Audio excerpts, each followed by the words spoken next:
The intensity was different. The feel of the team was different. The system yet for me is to make me feel convinced that they're going to have a terrific season. But for all United's good play, how many times did they actually look like scoring past David Raya and his back line? It was the tale of two goalkeepers, really. One who cost his team dearly and one who rescued his team all 3 points. They weren't happy with the performance, but they were happy with the result. I think what you saw there was a team that is still gelling. I thought that was a really, really big result and the type of performance that, to me, says Arsenal are ready to win the Premier League. I think they're the games where, in the last few seasons, they may have picked up a draw. Once you give Arsenal the lead, they are the past masters at just seeing it out, managing the game, the dark arts, if you like. I think in terms of the whole weekend, they were maybe the most underwhelming of the title contenders. It's Premier League All Access with me, Sam Matterface. It's the former England striker Dean Ashton and the Crook Meister. I was trying to cheer him up on Sunday. A good performance. I know we're going to get into it in detail. A much improved performance from Manchester United. But there is sort of like a lot of clamour after that because of what happened with Onana, and we'll get into that in just a second, about the idea of getting Donnarumma. At half-time, Crook said it'd take Donna Summer. Talking of hot stuff, Dashboard Dean is back with us. Nice to see you out of the car. It makes a change, doesn't it, to actually be in the hotel for a change. Oh, you look lovely, by the way. Did you have a good weekend? I did, yes. Starting off with obviously being at Anfield for the first Premier League game, and that buzz that everyone should get when it's the start of the Premier League season, and it does feel as if the sort of weekend didn't disappoint with some big results and big performances. It certainly did. It was one of those weekends where everyone was excited, all the hope and anticipation of the brand new season. So let's get stuck into it and take a look at what happened in the first weekend of the Premier League. Calling number nines. Yes, so much to get into this week, but let's start with number nines because the whole summer has been about teams strengthening and trying to find one to play up top for them, none more than Arsenal and Manchester United. And you spend all summer waiting for these guys to turn up. And then, let's be honest, it was only Hugo Ekitike of the new ones that actually delivered on Friday night. Dino Haaland is still scoring. Chris Wood is still scoring. But the two new boys yesterday at Old Trafford were anonymous. And João Pedro didn't exactly pull up any trees in Chelsea Crystal Palace. A little bit disappointing after the summer where everyone's been looking for these guys. It's funny, isn't it? Yeah, there's all this clamour for number nines, but let's not forget what a number nine has become, which is a foil for many of the other attackers. So I think it is going to take time. When you play that role, especially at a new club, it is going to take time for some of the players just to bed their way in. Ekitike, though, had that opportunity, didn't he, in the Community Shield, and I think that did make a difference. I think you could tell. Just by looking at him, he had that extra bit of real match sharpness that I think the rest will get there. They're all top players. I do think that many clubs have done very good business in that department this summer. Let's start with Manchester United 0, Arsenal 1. I wonder if it says a lot about how far Arsenal have come, that we're probably going to spend most of the time sort of analysing and picking apart how they won the game rather than if they won the game. It was just their third win in 19 trips to Old Trafford. And afterwards, they weren't happy with the performance, but they were happy with the result, Crook. Yeah, and again, as I put to Mikel Arteta, there's been a lot of focus in this transfer window about those number nines that you've just been discussing. But ultimately, what might still give Arsenal the edge in the title race, particularly if Gyökeres does start banging the goals, though it wasn't great here at Old Trafford on Sunday, is their defensive stubbornness. And that's why the mistake from outside was so frustrating from a Manchester United perspective, because once you give Arsenal the lead, they are the past masters at just seeing it out, managing the game, the dark arts, if you like. Obviously, David Raya was booked for time wasting. He wasn't the only one towards the end of that game. But for me, they've got the best defence of the title contenders. It's just a question of if they can sort themselves out at the other end and score the goals they need to. It wasn't a brilliant performance. I didn't think Zubimendi was great on his Premier League debut either. I think he got bullied a little bit in that midfield area, and Bumo left him on his backside after 2 minutes, and that really set the tone. But for all United's good play, how many times did they actually look like scoring past David Raya and his back line? Well, he made one great save, didn't he? And Patrick Dorgu had a brilliant opportunity which hit and flashed past the outside of the post, and he was getting nowhere near that. But chances were in short supply for Manchester United, despite the fact that they had a huge number of shots. I think they had 22 shots, the most they've registered in a Premier League match since they beat Arsenal 8-2 in 2011. We might talk about why that was the case in the next few moments with Crookie. But Dean, just on Arsenal and their attack, Gyökeres, you mentioned that it might take him a little bit of time to get settled and get used to those around him. Arteta said afterwards, the previous action before we have to play the last ball, we didn't manage to put it through to exploit his quality. What do they need to do differently to get the best out of him? Well, what they won't be used to is this player that genuinely wants to run in behind all the time. And they haven't really had that. They've had players and strikers that want to come to feet. He's not like that. And I saw at least 6 times watching the game where, as Mikel Arteta said, I think he has made a great run early to counter attack against Manchester United, and they didn't use him. They're not used to that.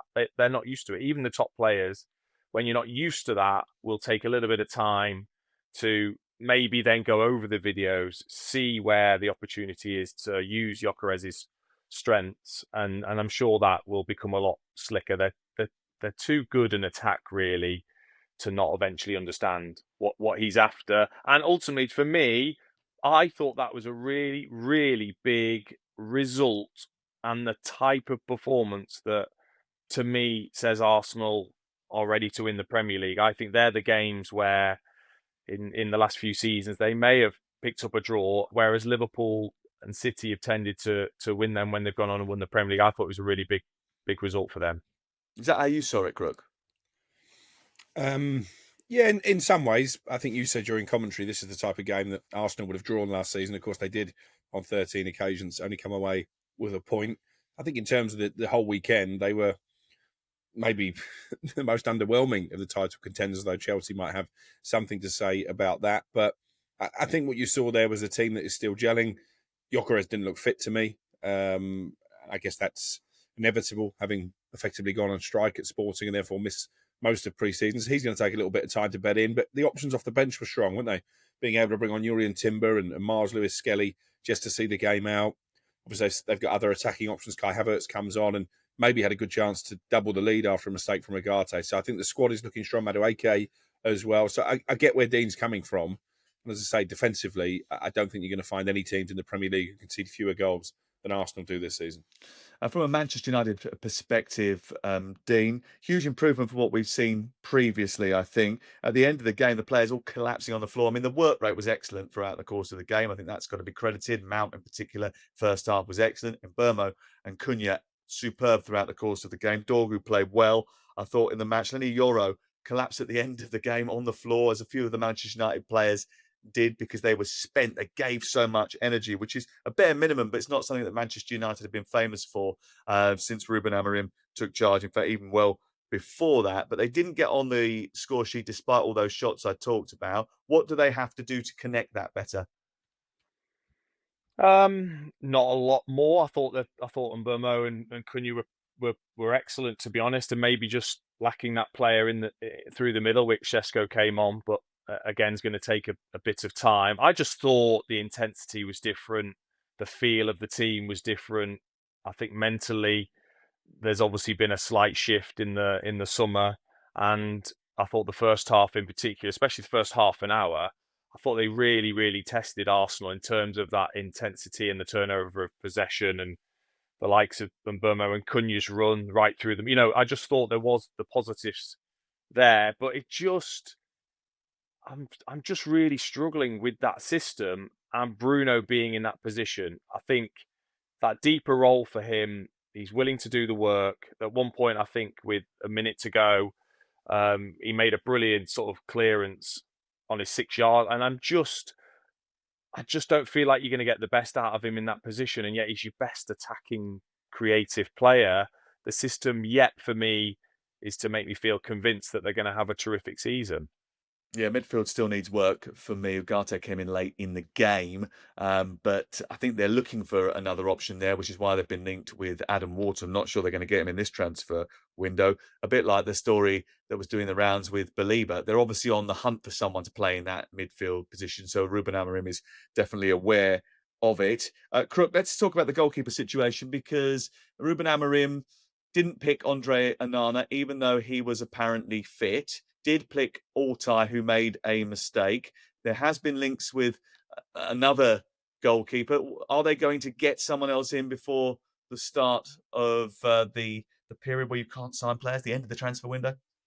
Well, I did ask Ruben after the game, and he said it'd be difficult to facilitate that. I think what he was basically saying, reading between the lines, is no one's going to buy Altai and no one's going to buy Andre Onana. So, from a financial perspective, it's hard for us to bring in a new goalkeeper. I think he knows they need one. Yeah, it was a big call, wasn't it, leaving out Andre Onana? A big call that probably backfired with that mistake from Altai. But who's to say if Onana was in nets, he wouldn't have made the same error because he's cost Manchester United so many points over the last couple of years as well. It's a big issue. And again, you look at Arsenal, the difference between coming away with a victory and not was that save that David Raya made at the end. So it was the tale of two goalkeepers, really, one who cost his team dearly and one who rescued his team all 3 points. Donnarumma has been mentioned, but I think Manchester City, if Ederson goes to Galatasaray, is a more likely option. If that doesn't happen, I guess there's a possibility that towards the end of the window, because clearly PSG don't want him anymore, that he might become available on loan and that might make it easier. I think United have missed a massive trick when it comes to Aaron Ramsdale. £4 million loan fee, wages covered in full. Why didn't they just do that deal? And, I know his detractors will say, well, he's a relegation expert. That's harsh. He was very good at Arsenal that first year when they got back in the Champions League. You can't tell me that Aaron Ramsdale is not better than Andre Onana and Altai Bayindir combined. What I don't get after listening to that conversation is why James Trafford went to Manchester City. If Manchester City are going to try and sign another goalkeeper to replace their frontline goalkeeper, he played at the weekend and he did okay. He kept a clean sheet. So why on earth would he now be in a situation where he might be relegated to being second choice? I know he's a young goalkeeper, but what was the point of him going there when he could have played first team football at Burnley if he had stayed there or gone to Newcastle where he would have been the number one? Doesn't make sense to me, that. Well, I don't think Manchester City necessarily saw this Donnarumma situation surfacing. It caught us all by surprise when you look how good he was in the second half of last season, that they've divorced from him so quickly. Obviously, he's hurt by it as well. I thought his statement was very heartfelt. So I think if Manchester City were to sign Donnarumma, they would just be exploiting a situation in the market they didn't expect to arise. But I agree with you, it would be unfair on James Trafford, and I'd like a penny for his thoughts if that does happen. Well, it means that there are a lot of goalkeepers that are stacked up behind better number ones or perceived better number ones, and it means that likes Manchester United and Chelsea could do with one of them. It's probably fair to say.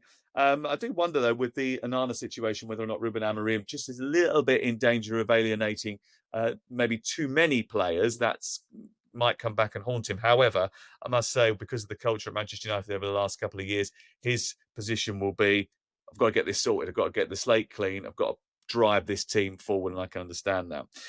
Liverpool 4, Bournemouth 2 was Friday night. Dean was at the game. And before we get into the action, I just want to touch on the situation which caused play to stop in the first half. Antoine Semenyo had to alert the referee that he had heard some racial abuse from the stands. Now, I'm conscious here that we are three white men talking about this situation, and we don't have the viewpoint of someone who has suffered this sort of abuse. But thankfully, in the Premier League, it is something that we don't see too often, especially in stadium. I know it happens online a lot more, but in stadium, that doesn't happen as much. But one incident is one incident too many, and it is behaviour that football is not going to tolerate. And I want to praise the way that the referee, the rest of the players, the stadium staff who ejected the guy very swiftly, and the way football enveloped Antoine Semenyo. We all stand with him and continue to back the No Room for Racism campaign. It cannot be tolerated. It was a fascinating football match on the pitch, Dean Ashton. You were there. Liverpool a little bit open. Can that be solved exclusively by Ryan Gravenberch returning to the team? Well, I think Arne Slot's interview after did lend itself to that belief that he feels, he is such an important part and was last season an important part of, I think, being able to drop in between the two centre backs at times, or not allowing Konate and Van Dijk to have to drive so wide. Those centre backs don't really want to be out there, and they're having to cover the space that's left by the full backs, who both are going to get forwards when they can. That's why they've bought them, for certainly those forward moments, rather than maybe their defensive qualities. But teams are going to earmark it. Teams are going to target it, and especially with the turnover of possession, and maybe just another sort of mention to the character of Antoine Semenyo, that he was able to almost put that disgusting matter aside and deliver a magnificent second half performance, and showing exactly how you do exploit Liverpool at the back with two terrific counter-attacking goals. Yeah, I sent Crook a message actually saying, Houston, we have a transition problem, because that's not the first time already this season that Liverpool have been caught on the counter attack. A little bit of frustration from some supporters with this one following the Senesi handball. I mean, the Premier League Match Centre said no handball, no denial of a goal scoring opportunity. I got to say, I completely disagreed with that. Crook? It's the most obvious red card you'll see, and the fact it happened on the opening night of the season and wasn't dealt with in the correct manner, I think, is a really bad way to kick off the campaign for the PGMOL. He's clearly swatted the ball away with his hand. It's an instinctive reaction because he's panicking, because he knows that Ekitike is going through on goal. He had to be sent off, and I don't understand how the on-field referee has not seen it, and I definitely don't understand why VAR have not intervened. Well, while we're on the topic of referees, some exciting news for you Premier League All Access fans. We've got a brand new podcast for you, Men in Black. You can join myself and former Premier League referee Chris Foy as we dissect all of the decisions from the weekend, including that one, all the controversies and more. Should we have a little listen? Hugo Ekitike goes steaming through. I think he's away. Senesi sticks out his arm, and I'm screaming at the TV. He's got to be sent off. It's a handball. I think, Red, there's actually a second reaction by that player where he sort of pats the ball out of the direction of Ekitike's sort of run. One of the difficulties on Friday with this situation was the VAR check was very quick. I think if we'd have had a little bit more time to check it, we might have had a different outcome. It's really good because it educates you on the laws of the game. And I know, Crook, you in particular need that. And Perry Groves, by the way, after the weekend, need a little top up on what exactly the law is. I think if you listen to it, and I know I'm biased, I think it's a cracking episode. It will still be here where you get your usual dose of Premier League All Access podcast. So keep an eye out for it on your feed. That's the Men in Black podcast. Tell everybody about it. Right, let's move on. Aston Villa 0, Newcastle United 0. Frustrations on both sides for this one. Can Newcastle fill their number 9 shaped hole? Because it was pretty evident, Dean Ashton, that was missing. Yeah, it was. I think Anthony Gordon can play it in his own way, and was certainly a threat. But yeah, obviously the first half performance was excellent considering the pre-season Newcastle had. I thought they were superb actually in that first half. I know Villa were extremely poor, but I think there's certainly positivity from a Newcastle perspective, considering how I'm sure many of the supporters were feeling going into the game. And I think the same at the other end for Aston Villa in terms of just. And I think people have got to understand that there has to be some perspective. Players just aren't Premier League fit by the first game. They're just not. You can do as much work as you can, and yes, some teams may look fitter than others, but it does take you 2 or 3 games to get right up to the level, as in sharpness, quality, interchanging of positions, the play that you have with new side. It does take a bit of time. So there are going to be these games where you just go, well, they look a bit off. Why? Well, we are only human. We have had a little bit of time off. Imagine, Crookie just coming straight back in after his holidays and expecting him to be at 100%. It's just not possible. Well, it's true actually, because I queued him for an update yesterday, and he completely switched off and thought he was just a member of the crowd, and I had to give him a nudge so that he actually answered me. So, listen, we're all a little bit rusty at this stage of the season. Fascinating that we should remember that. I think when we're talking about all of these games this weekend, the idea that actually, this is the first day of the season. Let's calm ourselves down. Let's not overreact to the results. Let's not maybe suggest that just because we've seen Brentford get beaten rather easily by Nottingham Forest, or because Chelsea haven't scored a goal, that it's all over after the first game. It can set the tone for the season, I think, a first game of the season, but I don't think you should overreact to it. It's something that Eddie Howe said to me after the game. Is he going to be able to keep Isaac Crook? Are they going to get Johan Visser? Because I understand from the Brentford end that they're absolutely determined to keep hold of him. They're going to charge silly money to get him out of there. Yeah, and we've done an update on that, actually, an exclusive on the talkSPORT website and on X this morning. I think part of the issue here is that the assumption was that once they signed Dongo Ouattara, that would facilitate a move for Wissa to Newcastle. They see Ouattara, I'm told, as the Brian Mbeumo replacement, which still means they're a bit short-handed if they were to sell Wissa. So either they need to find a suitable replacement, or I think Newcastle, as you say, are going to have to up their offer significantly to around about £60 million, we're being told, which seems to be the going rate for a forward player in the Premier League in this window. And in terms of Isak, I know Gonzalo Ramos was mentioned as a possible replacement. That's been played down to me by my sources at Newcastle. I don't think that is a hot topic at this moment in time. There's a situation with Samu over in Porto. Events off the field there, I think, are making it difficult for that deal to be done. And apart from Wissa, I'm not convinced Newcastle are in active talks with any other players. And again, even if they do sign Johan Wissa, he would be the Callum Wilson replacement. So as we sit here now, I'm edging towards Alexander Isak having to eat some humble pie and still being a Newcastle player come September the 1st. When I spoke to Eddie Howe on Saturday, he sort of indicated that he has kept a good relationship with the player. He knows that that is a possibility. So obviously there always needs to be that route back in. But as Troy Deeney has already pointed out on the Premier League All Access preview podcast, which we did into the season, it's going to be difficult for him to reintegrate himself into the squad after suggesting that he's going to leave. And Troy's viewpoint was, well, you quit on us. So why would you want to reintegrate a player who feels like that? But listen, when you start looking at his goal record, I think very quickly you start to realise that he is the kind of player you want in your starting lineup. And if anyone can sort of smooth that over, it's Eddie Howe.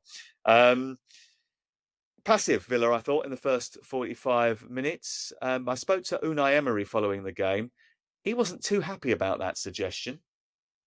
Talk to me about that first 45 minutes, because it looked as if Newcastle were on top and creating a lot of chances. What did you put that down to? A lot of chances, yes. 3 or 4 chances? 3 or 4, yes. It depends how you are, how is your opinion about the chances. Well, they had 8 shots and at least 2 on target. I remember 2. Okay, it's good, they play good, yes. Did you think your team started well? The first half. Do you want my analysis, or you are going to do analysis? No, I'm asking you to explain to me. You are doing the analysis. You are not asking me for my analysis. Okay, so you are doing your analysis, and you are not making question for me. Okay, so what would you like to say about your team's performance? Because after a tough first half, were you happy with the way that they performed in the second? Okay, I'm going to answer now. Okay, but my opinion, not yours. So I know that Alan Pardew on talkSPORT on Sunday night suggested I was a little bit front-footed there. I suppose the fact is that Ange Postecoglou had a go at me last season for not expressing any sort of opinion. So you can't win in these situations when you're in there with a manager. And it depends which one wants you to ask them what question. He didn't want to answer the questions that I asked him. It felt like Unai had his agenda and he wanted to get that across. Look, it's a difficult environment. Look, it's a great job to do, but you're on the clock in there. The press officer is limiting your time, tapping you on the shoulder. There's other people trying to get in and get questions in as well, and you've got to get the questions in quickly. I could have softened him up. I think I did, actually. I was polite to him before he actually started the interview, and we tried to have a little conversation. But having listened back to it, I noticed that Unai, who usually is very cordial and very polite, came in, and I think he was already frustrated because he didn't say his usual good afternoon. I don't know if you've heard him do that before. He always says good evening or good afternoon when he starts an interview. He didn't do that. And I think that's because he was probably 5 or 6 down the line of interviews as well. But I don't know. What do we make of his comments? Because I didn't think I actually led him down a garden path. I think he was just frustrated with his team. What did you think, Dean? No, I thought you were well within your rights to ask that question and basically state the facts, of which his team were very, very poor in the first half. And you're asking the question of a manager where people want to hear his response to why that was the case. Now, of course, it's the first game of the season, and he's not the first person already this weekend to get a bit prickly. You know, Virgil van Dijk was pretty snappy at our own Joe Shannon in his interview. And I think it's just a case of having to answer questions so early on, I guess, that feel maybe pressurized towards him. But you're right. I certainly feel as if by the time he got to you, something had annoyed him, and he was probably just not happy with having to talk about, which was a really average performance from Villa, and maybe a bit of frustration that maybe they haven't done a bit more business than maybe he'd like as well. Of course, he's lost Jacob Ramsey over the weekend, and he's not allowed to reinvest that money. I mean, that might have caused him a bit of frustration too, Crook. Yeah, but then he should have set his team up properly to win at Old Trafford on the last day of last season. You know, that's why Aston Villa are having such a difficult summer in terms of recruiting players, because financially they're hamstrung, having blown it. If you can't beat the worst Manchester United team of the Premier League era, refereeing controversies or not, you don't deserve to be in the Champions League. And I think it is going to hamper them in terms of getting back into the top 4 or 5 this season. Nottingham Forest were pretty good on Sunday afternoon, but it was a bad day at the office for Keith Andrews, Dean Ashton. Yes, it was, and maybe that early season fears that maybe Brentford fans, but certainly a lot of us are feeling that this could be a difficult season with the players that have left was there to see. But, and it's a big but, Nottingham Forest again just showing Chris Wood that they're so efficient under Nuno. You know, they've got, you know, exciting players, but they defend well, and they don't take that many risks in forward areas because of that. And that was always going to be a difficult game. Everyone that goes to the City, that is going to be a difficult game for anybody. And again, a little bit of perspective, I'm sure, for Keith Andrews and his team. We'll see after sort of 4 or 5 games where they're really sat. But so impressive from Nottingham Forest again to sort of get off the way the way they did last season. Yeah, the worst thing about this result is that Crook got to be all smug after the game. It was so irritating. But instead of having a go at Keith Andrews and Brentford, I'd like to just say you're absolutely right, Dean. I think Forest were excellent in this game. And you know, Morgan Gibbs-White is a terrific player. How important was it that they retained his services? Chris Wood, superb. Elliott, superb. The back four, great. Look, this is a really good team. They're going to have easier games than playing Nottingham Forest away, Brentford. Again, it's the first game of the season. Yeah. Don't get too cocky and happy about the fact that Brentford are lost, Crook. Listen, I don't wish Keith Andrews any harm. I just go back to what I said Sounds all like summer. you do, actually. If we it just feels like Premier League All Access preview. It feels like an unnecessary risk. And when you concede 5 minutes into your Premier League debut as a manager, ironically, as Troy Deeney pointed out to us privately, from a set piece, your detractors are going to get louder. But in terms of Forest, by the way, all the ex-pros who've been telling us all summer, Dino amongst them, pre-season means nothing. Well, they're bang on. Forest didn't win a single game in pre-season. Chris Wood didn't score a goal, I don't think. And then you get to the real stuff, and he's absolutely terrorising defences again. I think they might have a better season than maybe we anticipated. 5 of their 7 pre-season games finished 0-0. And they turned up and 3-0 up at half-time against Brentford. One game that did finish 0-0, Chelsea 0, Crystal Palace 0. There seems to be trouble in the ranks at Crystal Palace. Crook, Mark Gahey was seen after the game giving Glasner the cold shoulder. What's going on there? Well, it's been a tough summer, hasn't it, for Palace? Demoted from the Europa League. Really good performance at Wembley last weekend. Fully deserved to get their hands on that Community Shield. You've got the Eberici Eze situation, which I've got to say, from a player perspective, bearing in mind sources close to Eze were telling us on Saturday night he might not play in this game. To play and to produce the type of performance he did, I think tells you all about his character and his professionalism. And maybe Gahey is getting frustrated at Palace's high asking price that I think at the moment is making it prohibitive for him to leave in this window, even though he'll be a free agent next summer. Let's talk about the performance on the pitch with Chelsea, because 5 new signings making their debut. I thought Esteval was brilliant off the bench, by the way, probably the biggest spark. But the injection of new talent didn't actually get them over the line here. Wasn't the João Pedro and Liam Delap signings supposed to solve the problem of these tight games where they don't get ahead, don't score the goals, Dean? Yes, but there's no doubt the Club World Cup and a very short break and quickly into the Premier League, they weren't fit enough, I would say. Yes, there was the sharpness here and there. There was some really bright moments, but Palace were fit and they were very strong in the Community Shield. They were very strong again with obviously Eze and Gahey being part of the team. And it was no surprise to see that type of result, having, seen both of the teams and the levels that they were at. So again, I think just a little bit of perspective as to where those two teams are, but big disappointment, obviously, from Chelsea's perspective to draw a game at home when they will have grandeurs of really pushing this season. I thought, again, it's early season. Palace are a good team to play. It was incredibly hot. It's the worst time to play Palace, actually, because they haven't sold any of their stars yet. They're all still there. Gay, Eze, anybody else who's going to get picked by the vultures because Palace are such a good team. They're very well drilled. They don't lose any games anymore. I don't think they've lost since the middle of April, and that run's included City and Liverpool, and now Chelsea. Who are they going to lose, Crook? And what disruption is it going to cause for Crystal Palace going forward?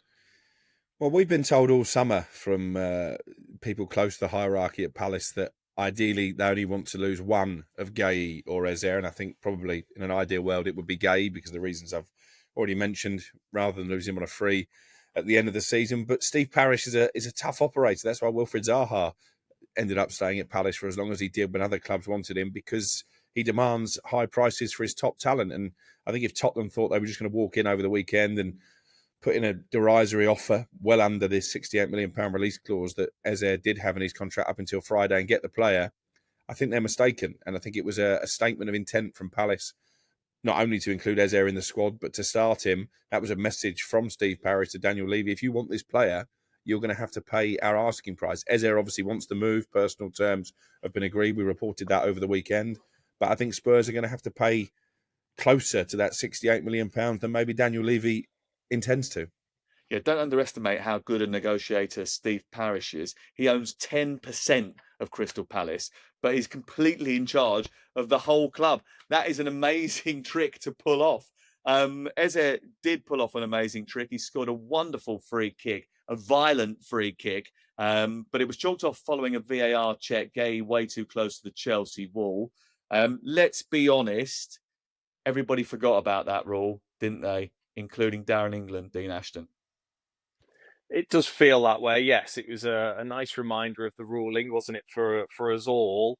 But effectively, when I look at this, that rule was brought in to stop what happened. Now, I know they didn't use they didn't say that it was a foul. They said that he was too close to the wall. But effectively, what that rule was there to do was to stop exactly what happened, which is an attacking player just shoving a defender out of the way when he's got no intention of playing the ball, purely to create space for the free kick taker. Mm-hmm. So I do think it's the right decision. It was just it was the wrong rule they probably used to everybody, but that's the reason that rule was brought in, for exactly what happened. And does the goal go in without Mark Gahey shoving the player out of the way towards the wall? The answer is no. No. I still think Robert Sanchez could have done better, but that goes by the by because the goal was disallowed. That law, by the way, of you have to be further than 1 metre away, law 13, has been in since 2019. That's 6 years that's been going on. So we should have known that. And also, the good thing was Darren England came on the mic and told everybody exactly why he had disallowed the goal, which I think helps the people in the ground understand that. And I think that's a big thing this season for the Premier League. They want more understanding for the supporters that are in the stadiums. Someone's got to explain to Marco Silva what his future holds, because he wasn't happy after his draw with Brighton. Brighton, brilliant in the game, probably the better team, should have gone on and won it, and were unlucky not to. Scott Minto told me actually that he thinks Brighton could finish in the top 5 this season. But Marco Silva not happy. It's 73 days since the transfer window opened, Crook. Fulham, the only Premier League side yet to sign a player for their first 11. Is that going to change? Well, it has to change, doesn't it? You can't go into a new Premier League season, once the window closes, without adding to your squad, particularly with the extra competition now from those newly promoted teams. Sunderland, we'll talk about them. They went big in the summer. Leeds have tried to bolster their squad as well. So there are a few teams, established teams in the Premier League, who I think will be vulnerable. I've got to say, I'm not sure Fulham will be one of those, because I think Marco Silva is an excellent coach. It was a good point for them. They had a decent pre-season, but they do need bodies in the door, particularly in the forward areas. They're too reliant for me on Rodrigo Muniz, who obviously got the equaliser at the end of the game at Brighton. He's got interest from elsewhere, Atalanta amongst his suitors. I think Marco Silva might walk if they were to sell him. They're trying to buy Kevin, a Brazilian winger from Shakhtar who's got an eye for goal, but their opening offer was £26 million. Shakhtar are holding out for a fee of more than 40. I think Reece Nelson at Arsenal is one to keep an eye on, someone who's worked with Marco Silva previously. But I can understand his frustrations. And when it comes to Fulham in the transfer market, I think we seem to be having these conversations most years, don't we? They're not particularly good at getting signings over the line. Yeah, I mean, the key thing from that conversation is there's a Brazilian winger called Kevin. I want to know how that comes about. I just want to know who decided. Kevin, the name Kevin is dying out in England. So, is it big in Brazil? I don't know. I think his parents are big Home Alone fans, apparently. Right, Kevin! Okay. Well, let's just hope he doesn't get lost in New York on the way to Fulham. Let's have an honourable mention for Manchester City. They've gotten their season off the ground with a huge 4-0 victory over Wolves at Molineux. Goals shed out between Golden Boy Haaland and the new kid on the block, Tijani Reinders, who, Dean Ashton, was terrific.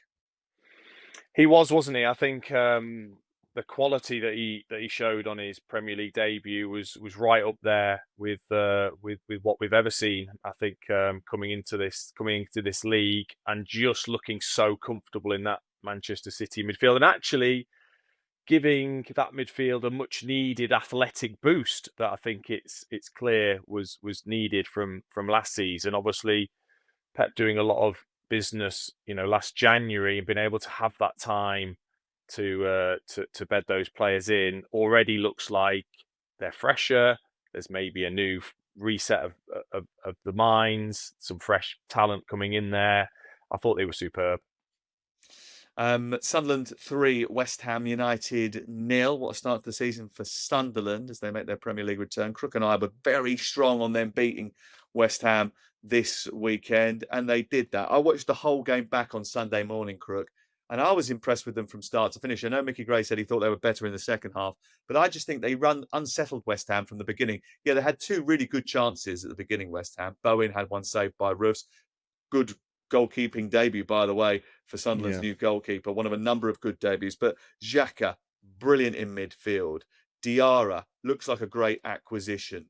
Reynildo playing at left wing back looks good. And of course, obviously, they've added to the attack because they've got Mark Guiu on loan. But that's pushing Isidore, who scored. That's pushing Mayenda, who scored. And they're off to a flyer. Yeah, and it's not always easy, when you sign the volume of players they have, to bed in straight away and for the team to gel. The fact they had 8 debutants in their starting lineup and they've come up with a result like that and a performance like that on the opening day of the season, I think only bodes well. Diarra was one of the stars for me. You've already mentioned him, but also Simon Adingra. I think he's going to be a brilliant outlet for Sunderland just because of how quickly he can get the ball from one end of the pitch to the other. Maybe at times his end product could be better, but I think he's going to be a real handful. And I said it before a ball was kicked. I said it on the preview podcast. I think of the 3 teams who've come up, Sunderland are the ones who might not just stay up, by the way. They might actually finish a lot higher up the table than you think, because Regis Labrie has clearly got something about him. He proved it in the Championship last season. When that place is rocking, it's a very difficult venue to go to. I would caveat all that and say if you could handpick an opponent to play on the first day of this season, West Ham at home would be right up there because they have got big problems. Yeah, I was going to say, actually, you don't want to get too excited. A bit like you don't want to get too down if you've been beaten on the first day of the season. You don't want to get too excited if you're Sunderland either, because I think early on in that game, maybe a better team in front of goal might have punished them, and also in transition a couple of times, they looked a little bit as if they could be vulnerable. But it is a good start, and I'll tell you what, the recruitment team at Sunderland need a lot of credit because they've got in good characters as well. I mean, Xhaka was superb, and he looks like he's going to be a really good influence on the dressing room. By contrast, Dean Ashton, I thought West Ham lacked dynamism, they lacked athleticism, they looked one-paced, they looked passive in possession, they had a lot of the ball, they did very little with it. How many problems have they got going into next weekend? Quite a few big problems, but also that wasn't ever going to be an easy game. You know, Sunderland's first Premier League game back was always going to have an energy to it. I think Regis Labrie has shown tactically he's excellent. He outwitted many in the Championship last season, but for West Ham to, like you say, look so slow, I would say. You know, the heart of the team, there was just no pace there. I looked at the midfield when that came out and just thought they are going to run all over West Ham. But they just are in those positions. Bowen's your only real lifeline. I heard, Karen Brady talking on talkSPORT yesterday morning about why Kudus was sold because of PSR, but ultimately that's a massive hole you've left at the moment in that attack. But as she said, also, they've got a manager that is hopefully calm under pressure because he's going to be under massive pressure. Like straight away, there won't be it's only the first game or second game. He is under big pressure because of the way the end of last season finished. Yeah, they had such a poor end to last season, hardly won any games between January and the early part of May. Obviously, starting this season losing to a newly promoted team, and actually 13 of the points that they picked up last season, Crook, came in games against newly promoted teams, which is why there's been a bit of a reaction to it. I mean, it is only the first game of the season. It is only early. He hasn't had much backing in the transfer market, but even so, you would have expected a better start than this. This was an opportunity to get on the front foot, wasn't it? It was, do you know, and I'm just looking here. West Ham have been pummeled 3-0 away from home. They picked up one yellow card. Now, I just wonder if there's enough fight and desire in this team to keep Graham Potter in a job, because you're right, the pressure is there, and not just from the fans. I'm told there are members of the West Ham hierarchy who, even at the end of last season, were doubting this appointment, whether they'd actually made the right decision. Because if you remember, initially, they were offering a short-term deal until the end of the season. He ended up getting a long-term contract. They've struggled for signings this summer. The Callum Wilson pickup has been pilloried by a lot of people, not because he's a bad player, but because obviously you've taken on someone with a dubious injury record, and you already had Nicholas Fulkrug there. I think that the makeup of the team at times is wrong, and certainly that midfield of Ward-Prowse and Rodriguez look like one that's going to get overrun in the Premier League. And I don't think he helped himself PR-wise at times, Graham Potter, either. Comments he made at the end of last season wishing Tottenham well in the Europa League final didn't go down at all well with West Ham fans. They've got Chelsea live on talkSPORT on Friday night. If they start that game badly, and Chelsea are going to want a reaction to dropping points on the opening weekend, I think it could get toxic very quickly for Graham Potter. Interesting, isn't it? Because I still think, listening to Karen Brady on the Sunday edition with Henry Winter and Sean Custis this week, that actually there might be a split in the board. She was suggesting that there's a member of the board that still needs to sell their shares. Obviously, the Gold family, I think, are going to dispense with their shares as well. So I'm not sure that the whole sort of hierarchy of the club is totally aligned. Crook, have you got any insight on that? Yeah, they never have been. There's too many decision makers. You've obviously got the Czech guy who put his money in, who wants to say. You've got David Sullivan, who wants to be the overlord. You've got Karen Brady herself. You had a sporting director in Tim Steidten who was going off and doing his own thing. Mark But Graham Noble. Potter's got his own man in there now, hasn't he, for recruitment? Yes, he has. And it was my understanding that it was their decision to go for Mads Hermansen ahead of John Victor, who David Sullivan was trying to sign from Botafogo. Wasn't a brilliant debut from Hermansen, was it? I think he probably could have done better with the first and the third Sunderland goal. Yeah, it was not a good debut at all for Hermansen. His defence didn't help him out, though. I mean, the fact that Mayender out-jumped 6'5" Kilman and 6'4" Naif Agird is a little bit of a concern. Yeah, not a great start for Graham Potter, but a very good start for Thomas Frank at the Tottenham Hotspur Stadium. I don't think they were perfect in the game against Burnley, but they certainly come up with some really good moments. The Kudus flick, the Richarlison overhead kick. Crook, you were in the stadium watching the game. What was your assessment of Tottenham's performance? As you say, not perfect, and I do worry about the midfield combination when they come up against better teams. Bergvall, Gray, two really good young players, and Papsar, a bit lightweight as a combination, I think. But I think Mohamed Kudus is going to be a lot of fun to watch for Spurs fans this season. 2 assists for him on debut, 2 excellent finishes for Richarlison. I think might just be the type of player that Thomas Frank will really get a tune out of this summer. And it might be difficult for Dominic Solanke, who came on as a late substitute, to nail down that starting place at the top end of the pitch. Defensively, relatively few issues. Although, having said that, Burnley had 2 big chances in quick succession around about the hour mark at 1-0 down. A better team would have taken advantage of that and scored, and it might have been a different game. But yeah, a good start for Thomas Frank. He wasn't getting carried away. Post-match, I tried to get him to say that Spurs were Champions League contenders. He wouldn't nibble on that. But yeah, a decent homecoming for him. I think you might have been searching for a line there, Crook, to be honest with you. First day of the season. Can you go from 17th all the way to 5th? Richarlison, I think, I mentioned this to you, I think, on one of the shows that we did a couple of weeks ago, maybe in for a really good season on the basis that he, a bit like João Pedro, wants to be involved in the World Cup in the summer. Carlo Ancelotti, who is the Brazil manager, really likes Richarlison. He's got a thing for him. They worked well together at Everton. And I just wonder whether or not we might see, finally, the best of Richarlison at Tottenham this season. As a result, really, of that and the motivation that comes with wanting to be Brazil's leading man at the big event. It was a baptism of fire for Burnley. Scott Parker and his team, newly promoted. They've lost a lot of that solidity that got them over the line. In fact, had they conceded one more goal on Saturday afternoon, that would have been 25% of the entirety that they'd conceded over the course of all of last season. So not a great day at the office for them. Are you a little bit worried that they're going to be able to stick the pace out this season?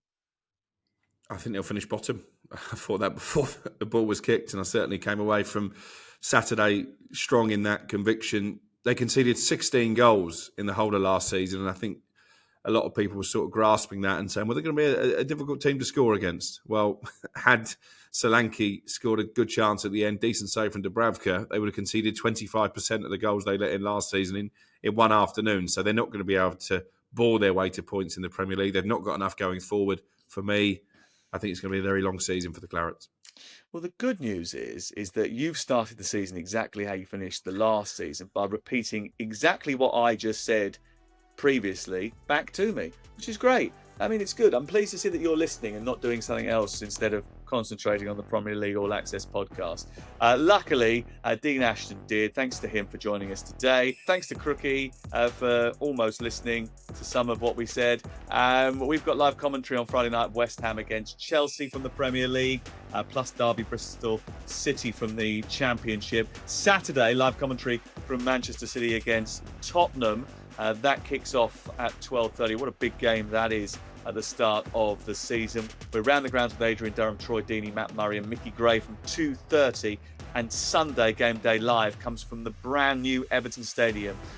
We will look forward to that. Hill Dickinson Stadium on Sunday afternoon. We're underway at 1:30. Look forward to that. Thank you very much to the boys. We're back on Thursday to preview all of the weekend's action. If you can't wait till then, remember the Men in Black podcast is out as well to review all the big controversial decisions. Tell everybody about Premier League All Access from talkSPORT and give us a 5-star review, will you? It'd do us a massive favour.